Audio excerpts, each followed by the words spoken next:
क्या है? यहाँ पे किसी भी औरत की छाया या माया नहीं है। जी हाँ, आपने सही सुना। यकीन नहीं होता? लो देख लो। अरे मेरी चाय किधर है? और ये घर इतना गंदा क्यों है? किसी को मेरे हाथों से इस बनाई घर की कोई कदर ही नहीं। छोड़ो, सब समाचार पढ़िया जाए। क्या? हे प्रभु, हे हरिराम कृष्ण जगन्नाथम, ये क्या हुआ? अरे क्या हुआ यार? क्या बोला तूने? मेरा मतलब क्या हुआ मेरे पूज्य पिताजी? मुझे विश्वास नहीं हो रहा है, मुझे कुछ समझ नहीं आ रहा है। अरे आगे भी बोलेगा तू? मेरा मतलब आगे बोलिए पिताजी। यहाँ लिखा है कि पास ही गया शिवपुर में एक औरत के दर्शन हुए हैं। क्या? क्या बोल रहे हैं भाई साहब? अरे सुनो सुनो, सीपुर में एक औरत दिखी है। हाँ सच में? सब देखने चलते हैं।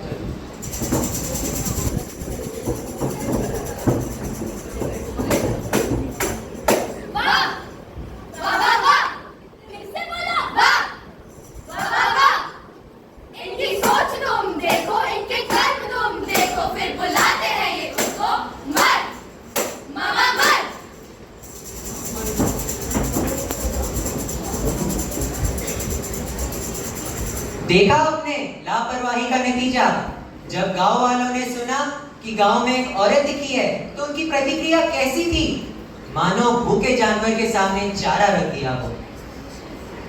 पहले स्वयं ही उनके पैदा होते ही उन्हें मार दिया और अब उन्हें ही देखने के लिए तड़पते हैं।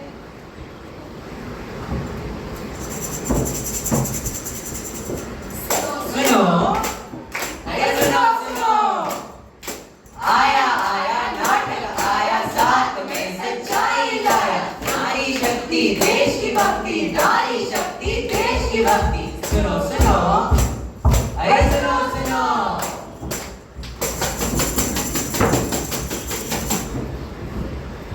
घर में भाई बहन के बीच भी भेदभाव देखने को मिलता है। जहाँ लड़कों की हर एक छोटी से छोटी ख्वाहिशें पूरी की जाती है, वहीं पर लड़कियों की न्यूनतम आवश्यकता को भी मना कर दिया जाता है। चलिए इसका एक उदाहरण देखते हैं।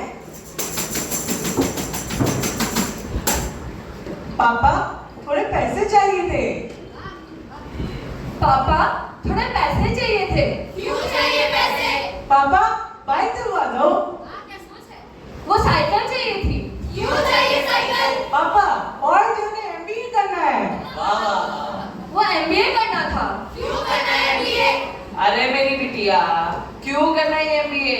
तू एमबीए करेगी तो मेरे पैसे खर्च हो जाएंगे, फिर तेरी शादी किसी अनजान से करवाना है, उसके लिए अलग दहेज।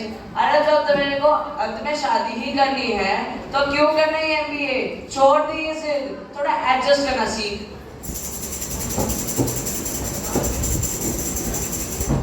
क्यों करें हम एडजस्ट, कॉम्प्रोमाइज?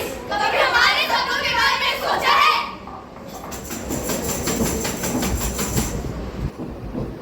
क्यों करना है? क्यों करना है भेदभाव? क्या आप जानते हैं कितनी प्रतिभाशाली औरतों को पीछे ढकेल दिया जाता है क्योंकि वे एक औरत है? भारत में अभी भी कितनी ऐसी औरतें हैं जिनको उनकी लायक नौकरी अभी तक नहीं मिली है। अरे जलते हैं वो लोग जो इन्हें नीचा दिखाते हैं। अरे जलते हैं वो लोग जो इन्हें नीचा दिखाते हैं। खुद तो कुछ उखाड़ नहीं पाए तो चलिए मौज मस्ती में किसी और की जिंदगी खराब करते हैं।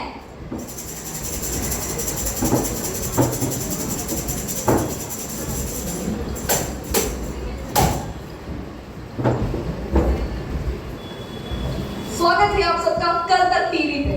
अभी अभी खबर आई है कि इस गांव की एक लड़की खड्डे में गिर चुकी है। क्या ये सरकार की कोई साजिश तो नहीं?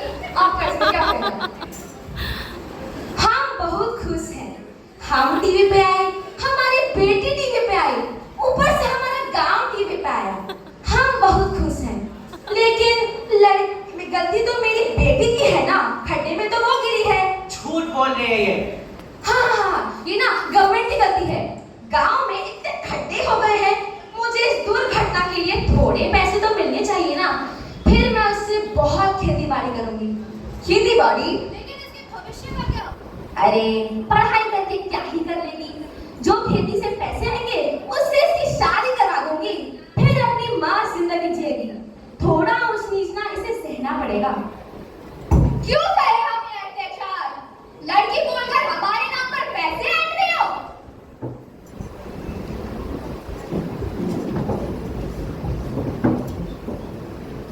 क्या आपको पता है कुछ परिवार के लोग अपनी बेटी के नाम पर स्कीमों से पैसे आते हैं? भारत की कई ऐसी स्कीम्स जैसे आपकी बेटी हमारी बेटी नाबालिग बच्चों को फंडिंग करती है, जिन पैसों का गलत इस्तेमाल उनके परिवार वाले करते हैं। क्या ऐसे बनेगा हमारे देश आधुनिक?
लेकिन मारपीट, टॉर्चर, चिल्लाना रोज की बात हो चुकी है।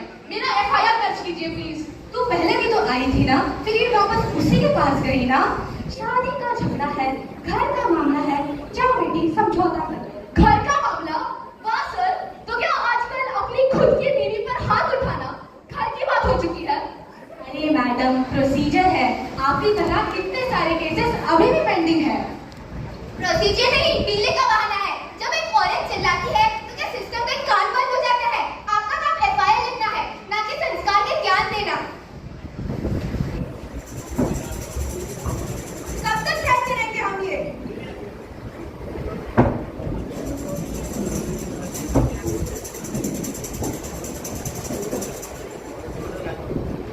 जब तक समाज में ये बाधाएं रहेंगी तब तक तुम्हें ये सहना होगा।